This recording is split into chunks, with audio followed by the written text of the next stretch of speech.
사랑의 하나님, 이 시간 주님 앞에 나와 모든 것을 내려놓습니다.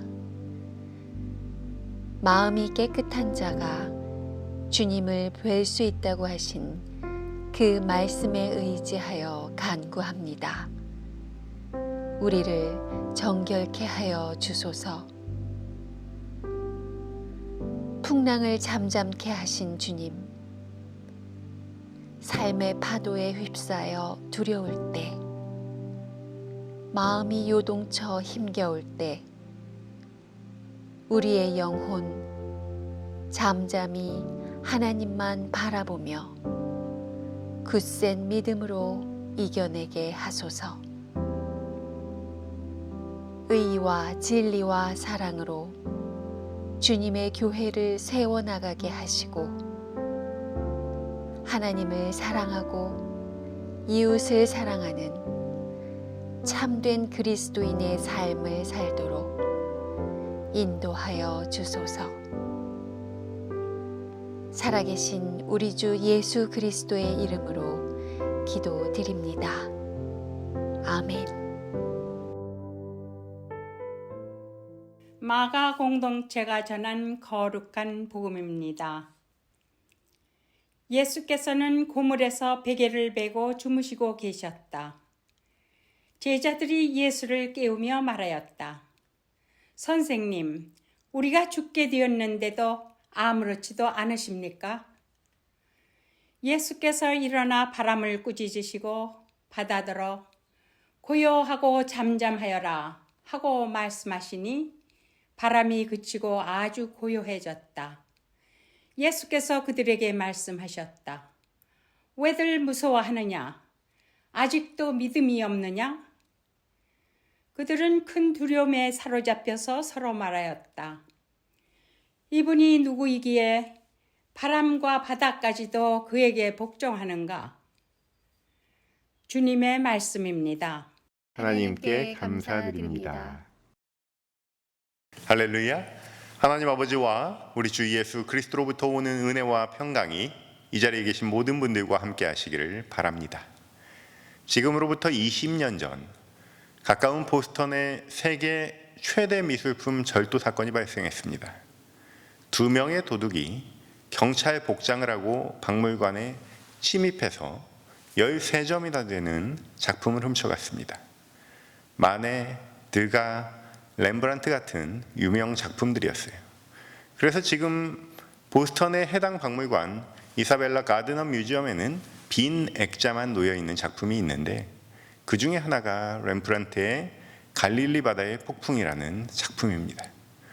지금 넷플릭스에 This is a robbery, 이것은 강도다 라는 제목으로 바로 이 사건에 대해서 상영되고 있는데요. 단연 가장 가치 있는 작품으로 이 렘브란트의 작품을 꼽습니다. 렘브란트가 그린 유일한 바다 작품이라는 점도 이 작품이 도난당한 작품 중에 가장 가치 있는 작품으로 꼽힌 이유 중에 하나일 것입니다. 오늘은 이 그림 이야기를 먼저 좀 나눠보려고 합니다.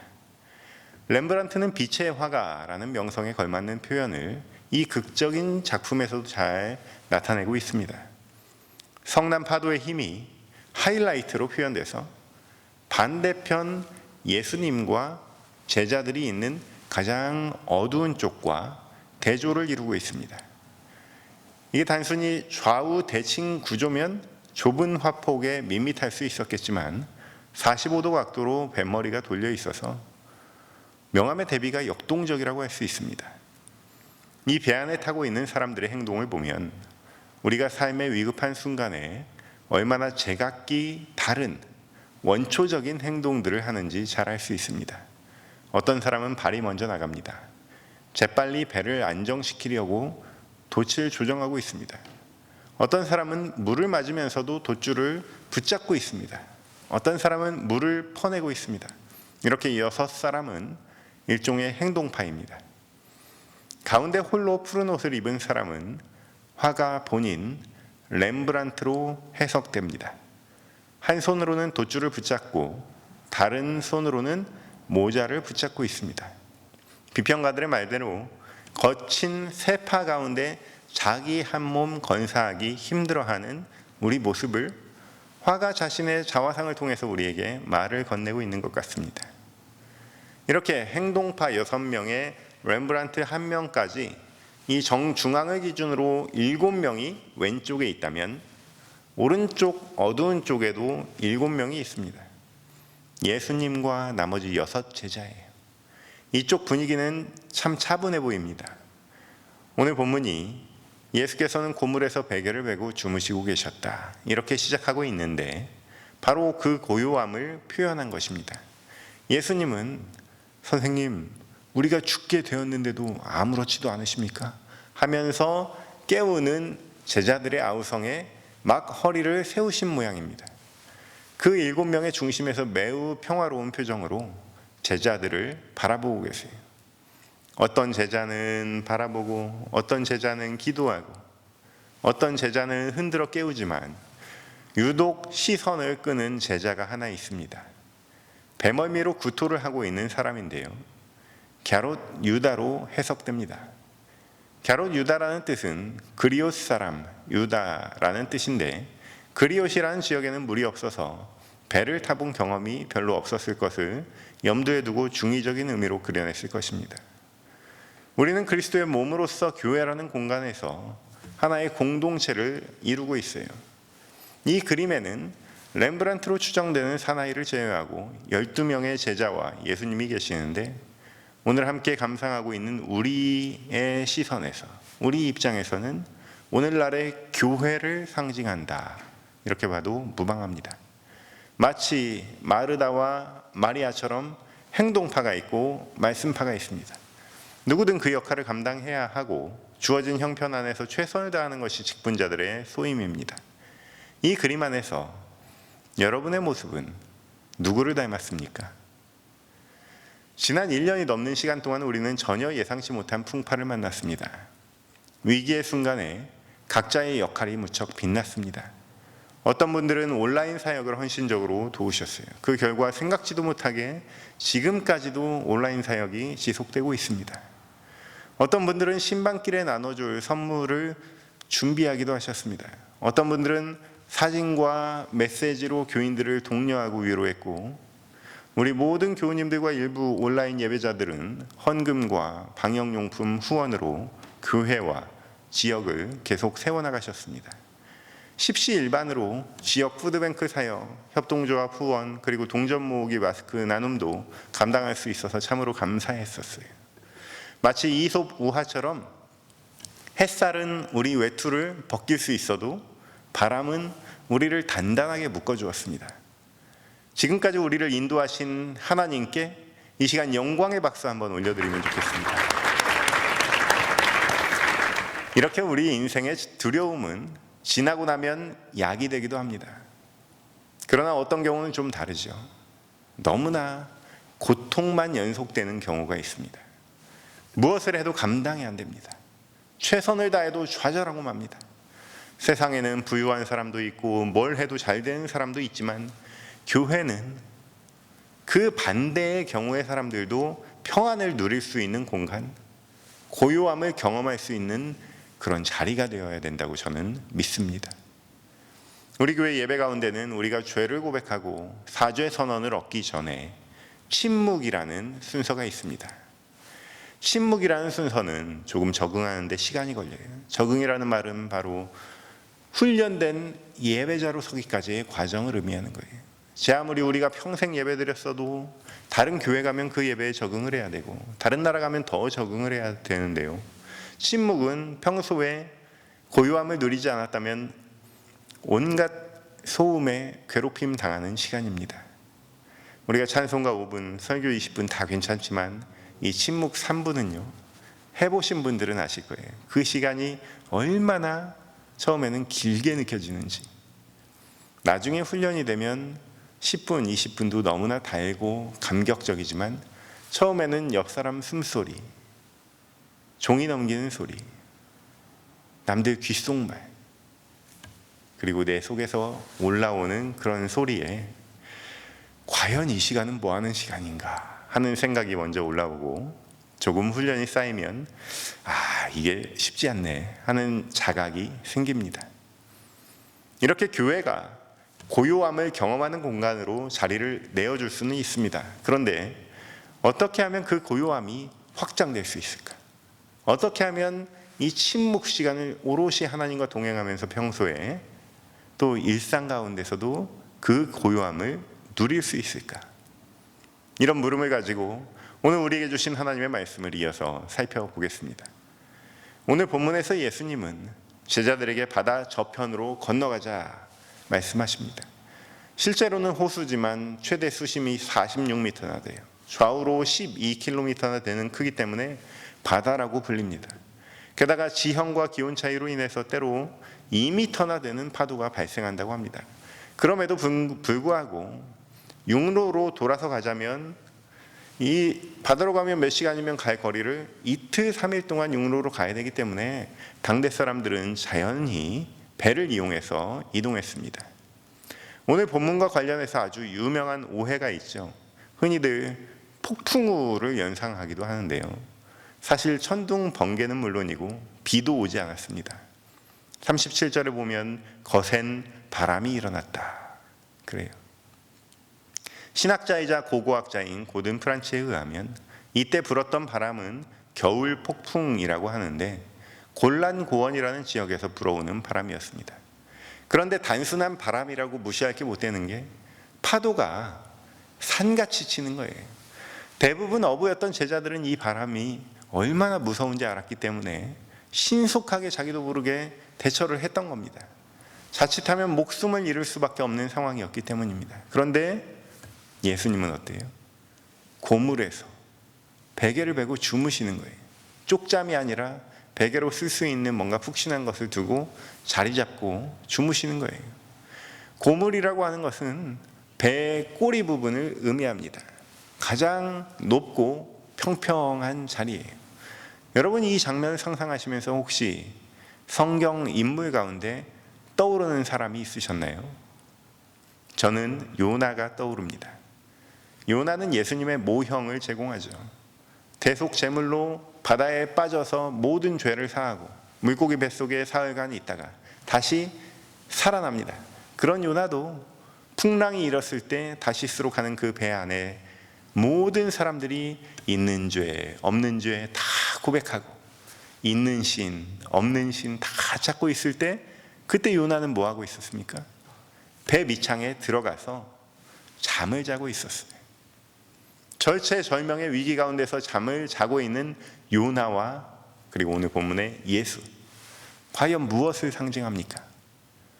우리는 신실한 성도로 살아가면서 인자한 미소를 띠고 어느 정도까지는 예수님의 계명을 준수하면서 하나님과 이웃 앞에 사랑이라는 존재로 살아갈 수 있습니다. 그런데 큰 위기가 닥치면 분주해져요. 알기 때문입니다. 열심히 대응하지 않으면 큰일 난다는 것을 알기 때문입니다. 작은 파도에 평화로울 수 있고 큰 파도에 두려움에 떠는 모습, 그것이 바로 우리 모습. 또 저 그림 속에 렘브란트와 크게 다를 바 없는 우리의 현실이에요. 쥐고 있는 것을 놓을 수 없는 모습, 한 손으로 목숨을, 한 손으로는 자기를 프로텍트할 수 있는 그 소유물을 쥐고 있는 우리 자신의 모습입니다. 그러면 우리와 정반대의 본을 보이신 예수님의 메시지는 무엇입니까? 유대의 문화와 관습 그리고 율법에 억눌리던 사람들이 차마 말 못하고 침묵하고 있을 때 혼자서 그 침묵을 깨뜨리시고 율법을 재해석하시며 소동을 일으키신 분이 과연 누구십니까? 모두가 좋은 게 좋은 것이라고 권력을 나누어 쥐고 있을 때 성전 앞마당에서 좌판을 뒤집어 엎으신 분이 누구십니까? 유대 권력자들이 보기에 예수는 위험한 파도였습니다. 잔잔한 호숫가와 같은 평화로운 세상, 과연 누구를 위한 것입니까? 예수는 그 탐욕의 잔잔함에 불어닥치는 성령의 바람이 일으키는 파도입니다. 고요할 때 풍파를 일으키는 분, 바로 우리 주 예수 그리스도이신 줄로 믿습니다. 또 풍랑이 일어 배가 뒤집히게 생겼을 때 그때는 고요함으로 일관하신 모습 또한 너무나 이상하지 않습니까? 어떻게 하면 그런 고요함에 이르를 수 있을까 궁금하지 않으십니까? 제가 대학 졸업반 때 겨울방학을 맞이해서 시골 부모님 댁에 내려가서 지내고 있었어요. 어느 날 서울 친구들이 저희 집에 놀러 갔습니다. 그래서 우리 동네를 구경시켜 주려고 폼내면서 아버지 차를 끌고 친구들과 함께 가장 동네에서 높은 산 정상에 올라갔습니다. 사진도 찍고 구경도 하고 그러다가 내려가려고 보니까 눈이 안 치워져 있는 거예요. 올라올 때 길은 깨끗했는데 내려가려고 선택한 그 다른 길은 눈이 얼어 있는 거예요. 그래서 다시 왔던 길로 가려고 후진을 해봤지만 소용이 없는 거예요. 조바심이 났습니다. 119에 전화도 해보고 사설 토잉업체, 견인업체도 불러봤지만 소용이 없었어요.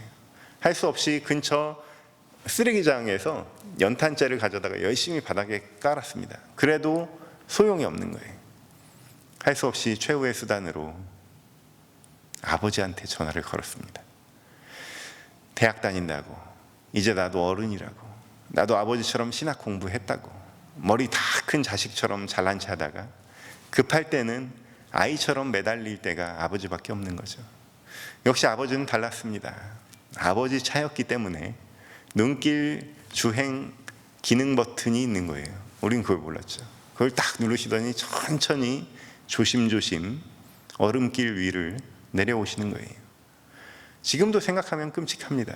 우리끼리 해결하려고 했다가 신문에 날 뻔했는데 아버지가 구해주신 거예요. 저도 이제 아버지가 됐습니다. 그런데 지금 저보고 제 아버지처럼 하라면 엄두를 못 낼 것 같아요. 이렇게 우리는 늘 빚지고 삽니다.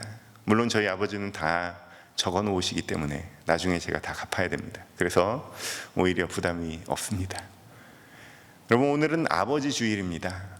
오늘 이 예배 자리에 함께 하시는 우리 아버지들, 우리 아버님들을 주님의 이름으로 축복합니다. 요즘은 강아지, 고양이 키우는 아버님들도 축복받아야 될 줄로 믿습니다. 예수께서는 아버지 상에 대해서 이렇게 말씀하셨어요. 너희 중에 누가 아들이 떡을 달라 하면 돌을 주며 생선을 달라 하면 뱀을 줄 사람이 있겠느냐? 너희가 악한 자라도 좋은 것으로 자식에게 줄 알거든 하물며 하늘에 계신 너희 아버지께서 구하는 자에게 좋은 것으로 주시지 않겠느냐? 아멘. 이 말씀처럼 수천 년이 지나도 변하지 않는 인류 보편에 진리가 있을까 싶습니다. 고대 이집트 벽화에도 요즘 애들은 버릇이 없다 이렇게 써 있다지만 그 아이들이 자라면 늘 어른 역할 감당하는 것처럼 우리 아버지들의 헌신 또한 변함없는 것이 사실입니다. 다시 풍랑 속 백고물로 돌아가 봅시다. 예수께서는 배를 삼킬 듯한 파도 속에서 태연히 주무시고 계십니다. 오늘 우리는 이 태연함을 나의 신앙의 근육으로 삼으려고 그래요. 무엇이 그를 그리 고요하고 여유롭게 했을까? 그것은 바로 이 폭풍이 어디에서 왔는지를 알기 때문입니다. 누가 이 일을 벌이셨는지 알기 때문입니다. 우리는 하나님의 자녀로 이 자리에 부름받았습니다. 내 평생 가는 길이 형통하든 문제만 가득하든 간에 하나님 보시기에 모두 귀한 자녀예요. 자식마다 다 어떤 부분에서는 아픈 손가락들이 있습니다. 아버지는 늘 이 자리에 여기에 있는데 마치 돌아온 탕자의 아버지가 뻔히 그 둘째 아들이 성정을 알고 또 실패할 걸 알고 또 다시 돌아올 걸 알지만 내어주는 것처럼, 그리고 다시 맞아들이는 것처럼 하나님 아버지는 우리의 성정을 아시고 우리의 아픔을 아시고 우리가 결국은 아버지를 찾을 수밖에 없는 유한한 존재라는 것을 아십니다. 그런데 자녀들은요, 그것을 너무나 뒤에 알게 되죠. 아버지나 어머니가 돼서야, 아니면 그만큼 나이가 들어서야, 아니면 부모님이 하나님 곁으로 가시고 나서야 그 사실을 알게 됩니다. 예수님의 배짱과 태연함, 침착과 고요는 그 사실을 잊은 적이 없기 때문에 존재하는 것입니다. 내가 이러다가 바다에 빠진들 하나님 뜻이고, 바다에 빠져서 물고기 뱃속에 들어가든 구조되든 하나님 뜻이고, 이 사건을 보고 제자들이 놀라든 회심하든 깨닫든 모두 하나님 아버지의 뜻인 것을 이미 알고 있기 때문에 그렇게 든든할 수밖에 없는 거예요. 다시 보트 위로 올라가 봅시다. 예수께서는 자리에서 일어나십니다. 바람을 꾸짖으십니다. 바다더러 고요하고 잠잠하라, 이렇게 말씀하세요. 그 다음 어떤 일이 일어납니까? 바람이 그치고 아주 고요해졌다 라고 복음서는 기록하고 있습니다. 그냥 고요한 정도가 아니라 아주 고요한 거예요. 이 고요함은 그냥 calm이 아니라 great calm인 거예요. 거대한 고요, 위대한 고요, 우리 힘으로 만들어낼 수 없는 그런 고요입니다. 지금도 우리는 수많은 소음, 수많은 아우성 가운데 살아갑니다. 잠깐만 고요하게 있어 볼래?